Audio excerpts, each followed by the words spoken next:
ছুটির দিনের সন্ধেবেলাটা একটু মনে হয় যেন চা না হলেই যেন নয়। তো রোজ চা খাই, সেটা অফিসে খাই, কিন্তু একটু গুছিয়ে চাটা একটু আমার মনে হয় আমি একটু এনজয় করি এই ছুটির দিনের এই সন্ধ্যের টাইমটা। তো ইভিনিং স্ন্যাক্স তো অনেক রকমেরই আমরা খাওয়া দাওয়া টুকটাক টুকটাক হতে থাকে, কিন্তু যেন চাটা যেন ছুটির দিনে না না হলেই যেন না হয়। তো আজকে আমি বানিয়ে নিয়েছি, আমার হচ্ছে যে দুধ চা, একটু চিনি বেশি আমি খাই।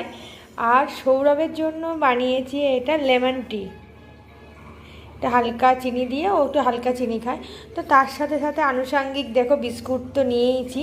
তো আমার এই নিমকি বিস্কুট একদমই পছন্দ না, এটা পুরোপুরি সৌরভের। আর এটা আয়ুষ্মানের, আর আমার খুব ফেভারিট। আয়ুষ্মান যখন আমার পেটে ছিল তখন এইটা খেয়েই আমি সারা দিন রাত কাটাতাম। তো এটা আমার খুব ফেভারিট বিস্কুট। তো আর একটা আছে ব্রিটানিয়া আছে।